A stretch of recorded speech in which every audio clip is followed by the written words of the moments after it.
વંદે ગુજરાત.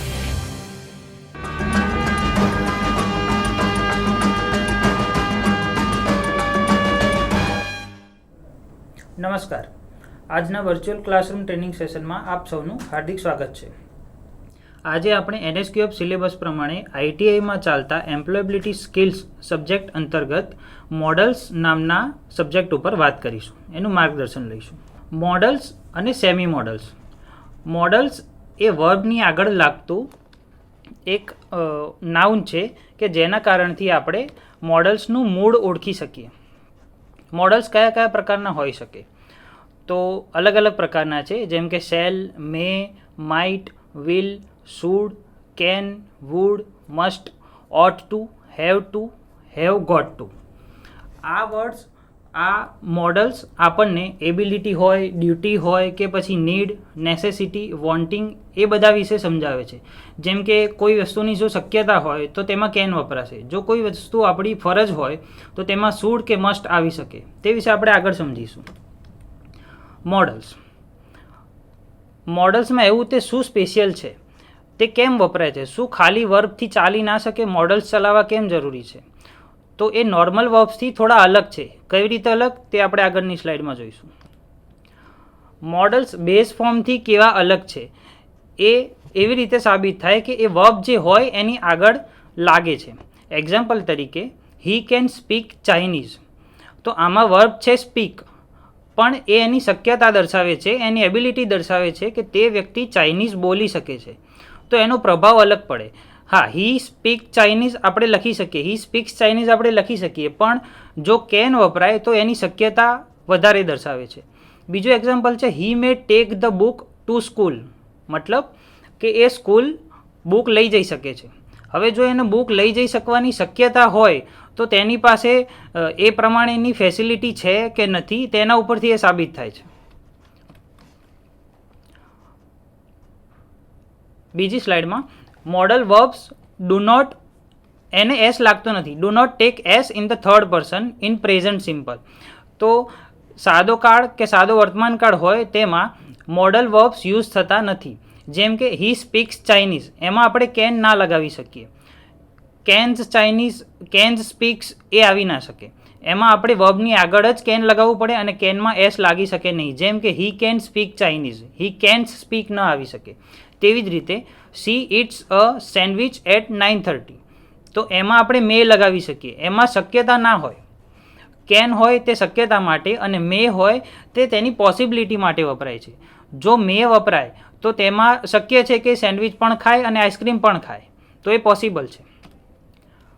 હવે મોડલ વર્બ્સની આગળ નોટનો યુઝ નથી થતો. તેમાં ડુ જો વપરાતું હોય તો એ હેલ્પિંગ વર્બ છે, એ હેલ્પિંગ ક્રિયાપદ છે. જેવી રીતે example, he should not be late. મતલબ જે તે વ્યક્તિ લેટ થવું ના જોઈએ, તે વ્યક્તિ લેટ થશે નહીં, પરંતુ કોઈ શક્યતા આવી જાય કે કોઈ પણ પ્રોબ્લેમ આવી જાય તો તે વ્યક્તિ લેટ થઈ શકે છે, એની શક્યતા રહેલી છે. તેવી જ રીતે બીજું example, they might not come to the party. તે પાર્ટીમાં આવી પણ શકે, ના પણ આવી શકે, એની એક શક્યતા છે. ચોથો પોઈન્ટ, મોડલ વર્બ્સ ફ્યુચર ટેન્સમાં વાપરી શકાતા નથી. જેમ કે he will can go with us, તે ખોટું છે. એમાં એવી રીતે આવી શકે કે he will go with us કે પછી he can go with us, પણ જો ભવિષ્યકાળમાં મોડલ વપરાય એવું એક પણ સેન્ટેન્સ બની શકશે નહીં. મોડલ્સ એ સબસ્ટિટ્યૂટ તરીકે પણ વાપરી શકાય છે. જેમ કે ઘણા ટેન્સમાં મોડલ્સ આપણે વાપરી શકતા નથી, ફ્યુચર ટેન્સ હોય કે એમાં આપણે મોડલ્સ ના વાપરી શકીએ, તો એમાં આપણે સબસ્ટિટ્યૂટ વાપરીએ છીએ. જેવું કે વિલ નોટ. વિલ નોટનું શોર્ટ ફોર્મ છે won't. We use this modal to speak about future actions that we are sure convinced about. એનો મતલબ કે ભવિષ્યમાં કોઈ વસ્તુ થવાની છે કે બનવાની છે જે આપણને ખબર છે, તો આપણે તેમાં વિલનો ઉપયોગ કરીશું. જેવી રીતે હું કોઈ જગ્યાએ જવાનો છું, તો મારા તરફથી આ વસ્તુ મને ખબર છે કે હું જવાનો છું, તેથી હું જઈશ. પણ મને કોઈ એક્સિડન્ટ થાય કે કોઈ પણ પોસિબિલિટી, મારે બીજું કામ આવી જાય તો હું ના જઈ શકું, એ શક્યતા છે. પણ હું મારા તરફથી ફિક્સ છું કે મારે જવાનું છે, તો વિલ નોટનો યુઝ એમાં થશે. I will not go to office, I will go to office. આ બેનો આપણે યુઝ કરી શકીએ. એના એક્ઝામ્પલ જોઈશું. Today is Tuesday, tomorrow will be Wednesday. તો આમાં જો આજે મંગળવાર હોય તો આવતીકાલે ઓબ્વિયસલી છે કે એમાં બુધવાર જ હશે, કોઈ ગુરુવાર કે શુક્રવાર એવું પોસિબલ છે જ નહીં, તો એમાં વિલ વપરાશે. બીજું એક્ઝામ્પલ છે we will not be in the office tomorrow, આવતીકાલે હું ઓફિસમાં નહીં હોઉં. એ આપણે ક્યારે વાપરી શકીએ કે જ્યારે મેં રજા લીધેલી છે, મને ખબર છે કે મારી કાલે રજા છે, હું ઓફિસમાં હાજર રહી શકવાનો નથી, તો આપણે we will not be in the office tomorrow એક્ઝામ્પલનો યુઝ કરી શકાય. પછી છે can, could, be able to. Can અને કુડ કેવું છે કે કોઈ શક્યતા હોય તો એ શક્યતા દર્શાવે છે, મતલબ મારામાં આવડત હોય, હું કરી શકું, તો એ પોસિબિલિટી દર્શાવે છે. એક્ઝામ્પલ તરીકે જનરલ એબિલિટી હોય, કોઈ ડિસેબિલિટી હોય, કોઈ ધારો કે અપંગ વ્યક્તિ છે તો એ નહીં ચાલી શકે પરંતુ તે ઘોડીનો ઉપયોગ કરીને ચાલી શકે. પછી પોસિબિલિટી, ઇમ્પોસિબિલિટી, કોઈ વસ્તુ પોસિબલ હોય પણ ખરી, ના પણ હોય, તો એમાં આપણે કેનનો યુઝ કરીશું. કોઈ ઓપોર્ચ્યુનિટી હોય, જેમ કે Virat can play for Indian cricket team, તો એ પોસિબિલિટી છે, પણ જો એ રિટાયર્ડ હર્ટ થઈ જાય તો એની પોસિબિલિટી નથી. પછી પરમિશન હોય, જેમ કે આપણે કોઈની પાસે પરમિશન માંગીએ કે કેન આઈ હેલ્પ યુ, તો એ હું તને હેલ્પ કરવાની પરમિશન માગું છું તેવું થાય. પછી રિક્વેસ્ટ, કોઈ રિક્વેસ્ટ હોય કે હું જે તે કામ કરવા માટેની પરમિશન માગું કે મને આ કામ કરવા માટે પરમિશન જોઈએ છે, એ રીતે એને રિક્વેસ્ટ કરી કહેવાય. પછી છે કેનનો યુઝ ક્યારે થશે? શક્યતા માટે. એનું એક એક્ઝામ્પલ છે આઈ કેન વોક. તો પોસિબલ છે કે જો કોઈ વ્યક્તિને કોઈ પગમાં ખામી નથી કે એનામાં કોઈ પ્રોબ્લેમ નથી તો એ વ્યક્તિ ચાલી શકે, એ જનરલ એબિલિટી છે, એ શક્ય છે અને એ થવાનું છે, તો એવી જનરલ એબિલિટીમાં કેન વપરાય. I can't hear you, it is too noisy. જ્યારે કોઈ આપણે કોઈ નોઇઝીના વાતાવરણમાં હોઈએ, કોઈ બસમાં કે પબ્લિક ટ્રાન્સપોર્ટમાં વાતો કરતા હોઈએ, તો એવું પોસિબલ છે કે સામેવાળી વ્યક્તિ મોટેથી ના બોલે તો આપણને ના સંભળાય, તો આપણે એમાં કહી શકીએ કે I can't hear you, it is too noisy. એ એબિલિટી છે. Third example, I have some free time, I can help her now.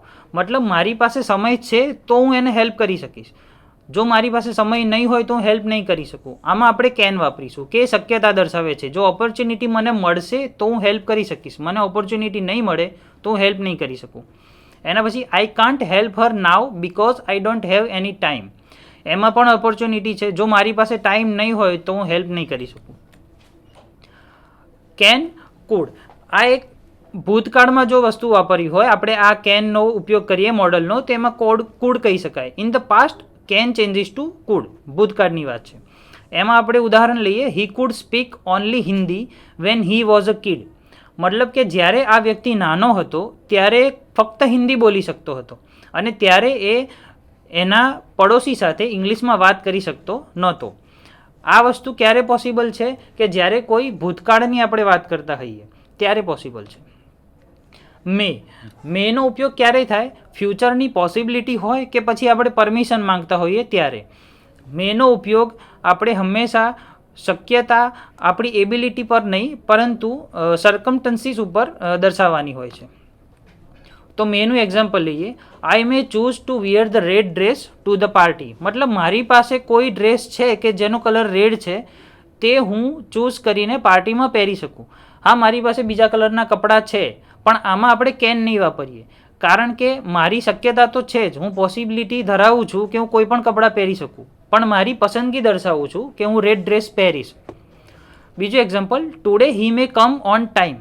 મતલબ આગળના ઉદાહરણ એવા હોય કે જે તે વ્યક્તિ ટાઈમ ઉપર ના આવી શકતું હોય, પરંતુ આજે આપણે જાણ છે કે જે તે વ્યક્તિ એના ઘરેથી ટાઈમ પર નીકળી ગયેલ છે, તો એ અહીંયા ટાઈમ ઉપર પહોંચી જશે. એને મે કહેવાય, એને કેન ના કહી શકીએ આપણે, કારણ કે પોસિબિલિટી નથી. અહીંયા આપણે એની શક્યતા દર્શાવીએ છીએ. May I come to visit you at 5 o'clock. આમાં આપણે પોસિબિલિટી પણ દર્શાવીએ છીએ અને પરમિશન પણ માગીએ છીએ.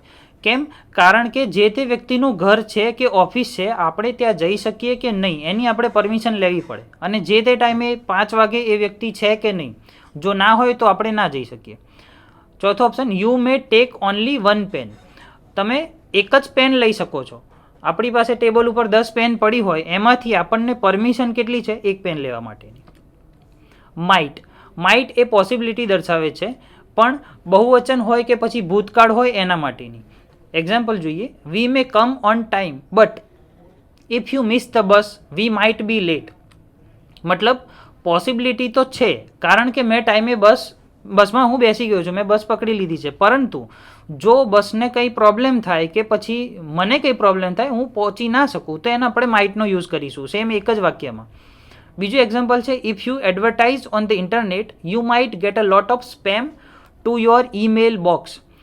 હવે આમાં એવું છે કે જો હું મારું એડવર્ટાઇઝમેન્ટ કે મારો કોન્ટેક્ટ નંબર કે ઈમેલ હું આપીશ તો મને કોઈ પણ રીતેનું સ્પેમિંગ થવાનો પ્રશ્ન રહેલો છે કે મને અનનોન કોલ આવી શકે કે અનનોન ઈમેલ આવી શકે.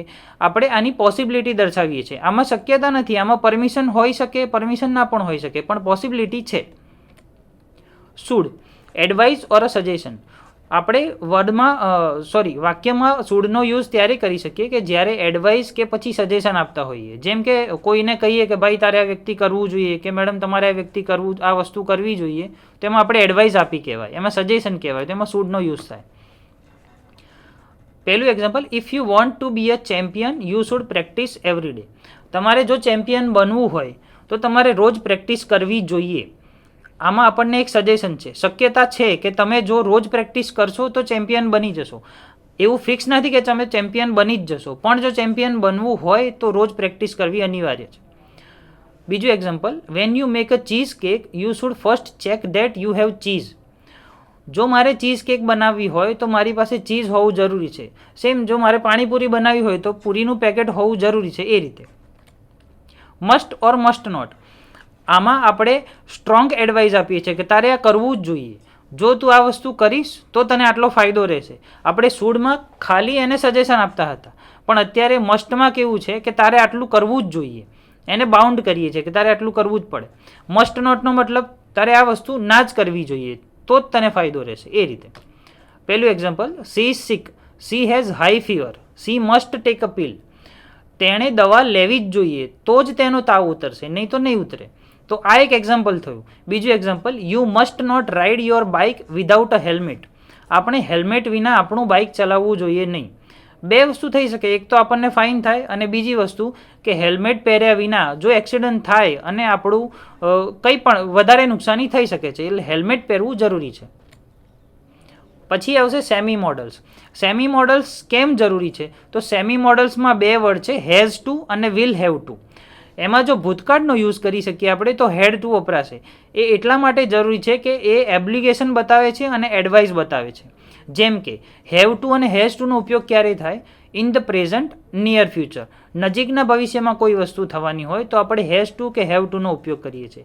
હેડ ટુ મતલબ કોઈ ભૂતકાળમાં વસ્તુ થઈ ગઈ છે એના માટે, અને વિલ હેવ ટુ જ્યારે ભવિષ્યમાં કોઈ વસ્તુ થવાની હોય એના માટે. એક્ઝામ્પલ જોઈશું, I have to clean my room. મતલબ મારે મારો રૂમ ક્લીન કરવો પડશે. એની પાછળ શક્યતા શું છે કે મારી માતાએ મને ફોર્સ કર્યો છે, એના માટે મને કહ્યું છે કે તારો રૂમ તારે જ ક્લીન કરવો જોઈએ, તો મારે કરવો પડશે.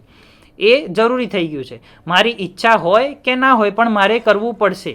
આમાં પોસિબિલિટી નથી આવતી, આમાં ખાલી એક્શન છે. કેમ? કારણ કે આપણે કરવું જ પડશે. બીજું example, she has to finish the test before the bell rings. જો બેલ રિંગ થઈ જાય, બેલ વાગી જાય, એના પછી આપણે ટેસ્ટમાં લખી ના શકીએ, આપણને એક્ઝામમાં ખબર જ છે, તો એ બેલ વાગ્યા પહેલાં આપણે પૂરું કરવું પડે. તો જે તે છોકરીને બેલ વાગ્યા પહેલાં એનો ટેસ્ટ ફિનિશ કરવો પડશે. કેમ? કારણ કે બેલ પછી એનું પેપર લઈ લેવામાં આવશે. ત્રીજો example, Gail Devers had to take radiation therapy for her disease. હવે આમાં ધારી લઈએ કે જે તે વ્યક્તિને કેન્સર છે કે કોઈ એવી ગંભીર બીમારી છે કે જેની ક્યોર રૂપે એને રેડિયેશનવાળી થેરાપી લેવી જ પડે. તો જો એને સાજા થવું હશે તો આ વસ્તુ જરૂરી છે, એને રેડિયેશન થેરાપી લેવી જ પડશે. પણ ભૂતકાળની વાત હોય તો રેડિયેશન થેરાપી લીધી હશે કે લેવી પડી હશે, આપણે તે રીતે યુઝ કરીએ. ચોથું example, at the end of the 8th grade we will have to leave our school. હવે આમાં એવી વાત થઈ કે કોઈ સ્કૂલ છે કે જ્યાં ફક્ત 8 ધોરણ સુધીના જ ક્લાસ ચાલે છે. તો જો હું 8મું ધોરણ પાસ થઈ જાઉં તો એના પછી આગળ ભણવા માટે મારે હાઈસ્કૂલમાં જવું હોય, એટલે એ પોસિબિલિટી કરતાં ફરજ વધારે મને પડી ગઈ કે મારે જવું જ પડશે. કેમ? કારણ કે ત્યાં 9મું ધોરણ ચાલતું છે નહીં. Don't have two, doesn't have to. આ એક નકારાત્મક વાક્યનો ઉપયોગ થઈ ગયો અને એ જરૂરી છે. Ought to, be supposed to, be allowed to. Ought to ક્યારે વપરાય? શુડ મસ્ટ અને એના પછી આપણે કોઈ વ્યક્તિને બાઉન્ડ કરતા હોઈએ કે ના તારે આ કરવું જ પડશે, એના માટે ઓટ ટુ વપરાય. બી સપોઝ ટુ, તો આપણે તેને એક્સપેક્ટ કરતા હોઈએ કે જો તું આ રીતે કામ કરીશ તો આ રીતે તને ફાયદો થશે. આપણે એક્સપેક્ટ કરીએ છીએ કે આ વ્યક્તિ આ રીતે કામ કરશે.